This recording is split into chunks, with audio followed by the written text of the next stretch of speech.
उसमें जो है वर्णन आता है एक श्लोक का। वेद व्यासो य एवासीत दासो वृंदावनो धुना सखाय कुसुमा पीड़ा कार्यतस्तम समाविशत। जो वेद व्यास थे वो वृंदावन दास ठाकुर बन गए, और कृष्ण की सखी कुसुम पीड़ा, एक कृष्ण की सखी है कुसुम पीड़ा, वो भी विशेष प्रयोजन से उसमें प्रविष्ट हुई। ये गौर गणोदेश दीपिका में बताया जा रहा है। और जो वृंदावन दास ठाकुर हैं, ये जैसे भागवतम किसने लिखा? वेद व्यास जी ने लिखा।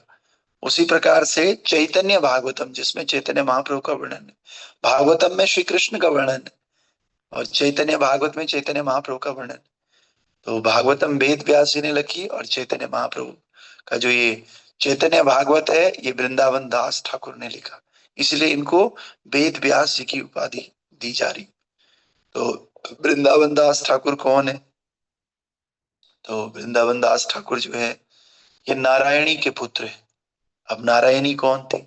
आपने श्रीवास पंडित का नाम सुना होगा। श्रीवास आंगन, जहां पर चैतन्य महाप्रभु जो है अपना पंडाल लगाते थे श्रीवास आंगन में, उन्हीं श्रीवास पंडित के बड़े भाई थे, और उनकी बेटी थी, उसका नाम है नारायणी देवी। तो नारायणी देवी जब चैतन्य महाप्रभु महाप्रकाश लीला करते थे, दिन भर हरिनाम संकीर्तन करते थे श्रीवास आंगन में, तो ये बच्ची बहुत छोटी थी, 5 साल की। तो चैतन्य महाप्रभु ने इनको इनको ब्लेस किया था, नारायणी देवी को, और इनके सर में हाथ भी रखा था। और जब चैतन्य महाप्रभु की कृपा पात्र ये बच्ची, जिनका नाम नारायणी है, ये जब बड़ी होती, बड़ी होकर के एक बालक को जन्म देती है, और उन्हीं बालक का नाम क्या है? वृंदावन दास ठाकुर। तो ये कनेक्टेड है। जो श्रीवास पंडित है, उनकी भतीजी नारायणी देवी, और उन भतीजी का पुत्र वृंदावन दास ठाकुर। तो जो महाप्रभु की लीला जब हुई थी, तो महाप्रभु की लीला में जो अ, कृष्ण की नर्स थी अंबिका, तो उसकी छोटी बहन थी, ये महाप्रभु की लीला में नारायणी बन गई।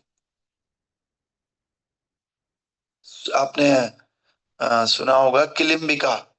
किलिम्बिका थी जो कृष्ण की नर्स अंबिका। अंबिका और किलिम्बिका दो बहन थी। तो अंबिका तो कृष्ण की नर्स थी, नर्स मतलब जब ठाकुर जी की देख रेख करती थी वहां पर। और जो किलिम्बिका है, वो जो है मालिनी की छोटी बहन थी, अंबिका की छोटी बहन थी।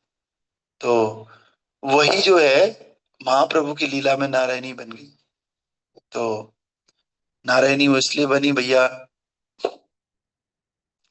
और वृंदावन दास बहुत सारी चीजें लिखते हैं।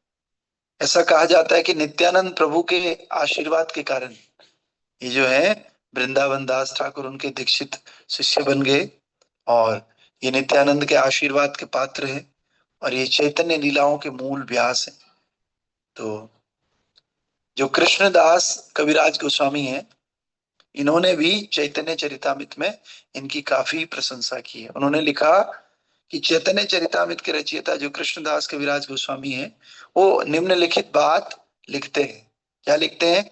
नारायणी के पुत्र वृंदावन दास ने चैतन्य मंगल लिखा, वेद व्यास ने श्रीमद् भागवतम में कृष्ण के जीवन का वर्णन किया, और वृंदावन दास चैतन्य इसी चैतन्य लीला के व्यास हैं। तो ये बात कोई हम लोग नहीं कह रहे, ये बात जो है कृष्णदास कविराज गोस्वामी कह रहे हैं। चैतन्य महाप्रभु के बारे में दो ही ग्रंथ है, एक चैतन्य चरितामृत है और एक चैतन्य भागवत है। चैतन्य चरितामृत लिखा कृष्णदास कविराज गोस्वामी ने, और चैतन्य भागवत लिखा वृंदावन दास ठाकुर ने। तो चैतन्य भागवत के बारे में और कृष्णदास कविराज गोस्वामी इनके बारे में कह रहे हैं।